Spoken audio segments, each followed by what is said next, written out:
I'm Angela Morabito with Campus Reform, and you're watching 5 Big Questions. Today, I'm joined by Ophelie Jacobson, who's one of 193 campus correspondents, to share her experience about working with us from the student perspective. Ophelie is a junior at the University of Florida, and we're so glad she's here today. Ophelie, it's always a pleasure to see you. Thank you so much for having me on. I'm excited. Sweet deal. Well, you and our colleague Addison are behind some of our viral videos that our viewers have seen everywhere. Some of my favorites have been asking people about diversity quotas on the football team, or asking people, do they think the name Black Friday is racist? You had so many of these great videos. Is there one or two in particular where people's answers really surprised you? Well, I can't really say that the answers that I receive in these videos shock or surprise me because I sit next to these students in classrooms every single day. So I kind of anticipate what these students are going to say. And as outrageous as their responses may be, this is the typical mind of a college student that I get to interact with every single day on campus. So I can't say there's one or two videos that I'm super surprised about. Many times when I'm filming or planning these videos, I kind of know what answers to expect. And that kind of helps me to formulate the questions when we're planning to do these man on the street videos. But I can say that the videos that sometimes do shock me are those cancel culture videos. You mentioned one of them, canceling the name Black Friday because it discriminates or profiles against Black people. It's an outrageous thing to think that Black Friday is racist, but that's the whole reason why I did the video, because I had a feeling that some students were actually going to jump on the train with this idea and agree. And so students agreed to that. I've also done other videos with a petition asking students if they would cancel Panda Express, boycott Panda Express for cultural appropriation. I don't know if you know, but Panda Express was created by Asian American immigrants who started that business from the ground up, and now they're super successful. Students signed that petition. And while it may be shocking to the average American, this is what I was expecting just because of the campus climate that I'm surrounded by, and just by the way that our society is moving towards these radical ideas that 5 or 10 years ago would have been deemed outrageous. Yeah, your video asking people about supporting the US athletes in the Olympics was just remarkable to me, because people said, no, it's too much patriotism, it's over the top, we shouldn't be celebrating this country and all that can be achieved here. It's just amazing. And another thing that has caught the attention of campus reform is what's going on at your college specifically. The University of Florida has made headlines for kicking conservative groups off campus in one fell swoop. What is that like for you? What is it like to encounter that kind of bias on your own campus? Well, it's certainly a challenge. Being a conservative in college is no easy task, and I knew that going in. But I think one of the things that has really made it so much better is surrounding yourself with those groups and organizations. I serve as president as the Network of Enlightened Women, which is an incredible group on campus. It's a group where conservative women who think alike, we get together, we hear from speakers, we share our ideas, because not only are we conservative, but we're female. And that is a challenge in itself. And so having that group has really been super helpful for me. Also, just being involved with campus reform. I'm studying journalism, so I'm in the College of Journalism and Communications. And as you can imagine, it's pretty liberal in there. But having that organization like Campus Reform to really help me build up my resume to really jumpstart my career in media has been incredible. And it's kind of distanced myself from the campus culture where, I may get attacked for being a conservative. I know that I will be valued, and my voice will be heard with campus reform and in organizations like the Network of Enlightened Women. So it is definitely a challenge. Many times when I talk with my friends about politics, we tend to have very different views, but I try to put those views aside, and kind of see everyone for who they are, not for what political side they belong to. And that common ground is out there, and you can work to find it on college campuses. It's wonderful that's something you're doing. And it's also something that we hear from many of our campus reform correspondents. So look, I've had the privilege of seeing your work up close, but tell us, how did you first get involved with campus reform? Yeah, absolutely. So I got involved my freshman year. So that was January of 2020. I had a mutual friend who was involved with campus reform and recommended that I apply. So I became a correspondent. And my first article was published on January 20th of 2020. So it's coming up on 2 years, which is really hard to believe. But, we got sent home for the pandemic just 2 months after I joined campus reform.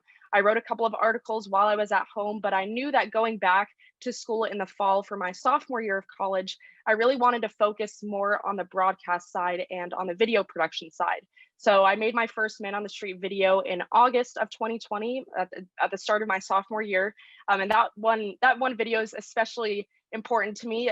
What I did was basically tell students about Biden's agenda, but I was actually telling them it was Trump's agenda. So I told them it was Biden's agenda, but it was actually Trump's agenda. They all agreed to Biden's agenda, obviously for obvious reasons. And then when I told them it was actually Trump's, they were pretty surprised and shocked to find out that they had actually agreed with something that former President Trump proposed. And so that video landed me a media hit on Fox and Friends First. That was my first time ever going on national TV. It was a 4 o'clock in the morning media hit. So it was a pretty early wake up call, but I'm super thankful for that opportunity because now fast forward, a year and a couple of months later, I've been doing many Man on the Street videos that have also landed me more media hits with Fox News, OAN, Newsmax.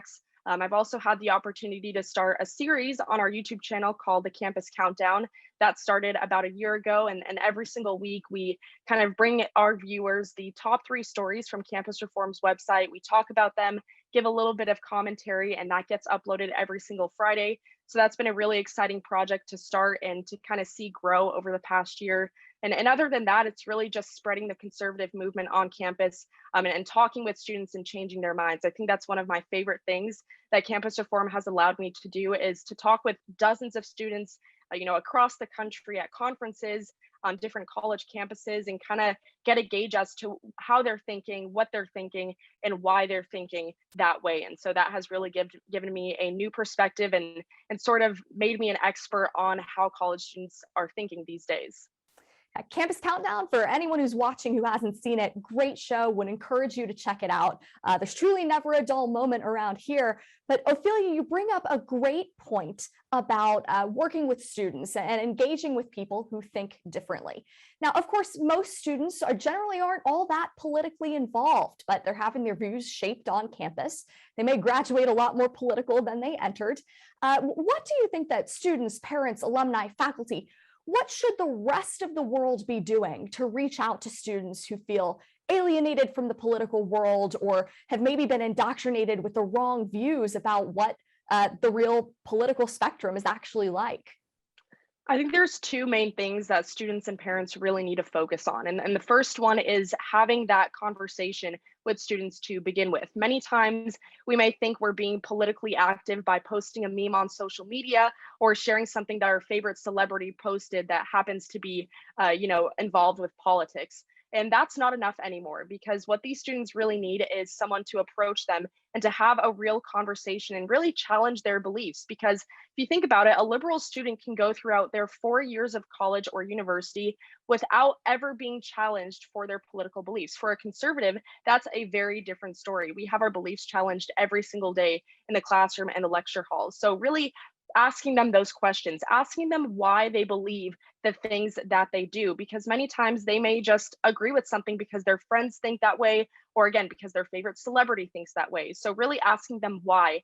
That has been one question that it's a simple word, a one word question, but it can make all the difference. And the second thing that I really think that we have to focus on is making sure that students don't have the excuse of, oh, I'm not that into politics, and that's why I don't really know what's going on in this country, or I don't know what's going on in the news. That's not an excuse anymore. I mean, these policies that the Biden administration are implementing, everything that is going on in this country will affect college students in some way or another, whether that's 5 to 10 years down the line or right now in the present. And so for students to say that they're not politically involved or they're not just into politics, that's not an excuse. Everything affects every single American. And the more that we're politically aware, I think the more that we're able to change that narrative. I've done countless videos where I've talked with students about policies and certain things that have happened in this country, and they have had no idea what is going on. But when you actually take the time to explain it and to put it into simple terms and terms that they can relate to, they actually can either see the shortcomings of the Biden administration, like I've done many videos like that, and they can also see that, hey, maybe my ideas don't have to fit one single column just because my friends believe it or because, again, someone that I know thinks that way. You're able to change your mind, you're able to think for yourselves, but that only happens when, one, you're willing to have that conversation in the first place, and two, you actually know what's going on in this country.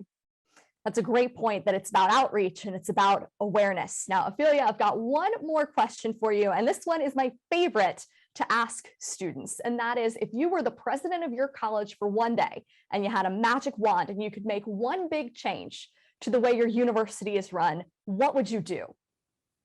That is a very big question. It's hard to say, given that power, if I were president of my university.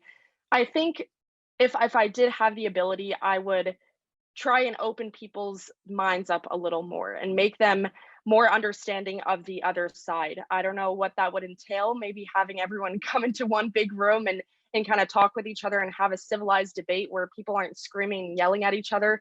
I think that understanding that we can have so many things in common, but also have our differences and be able to live with that and walk with each other on campus.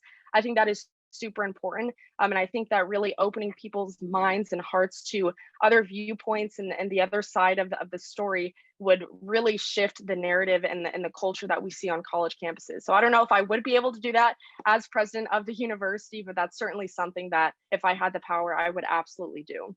Well, I hope that lots of university presidents take your advice. And I think that's a great answer. Some people say better food in the dining hall, but I have a hunch yours might have a more lasting impact. Ophelie Jacobson, one of our campus reform correspondents and a mastermind behind many of our Man on the Street videos. Thank you so much for answering 5 big questions. Thank you so much for having me.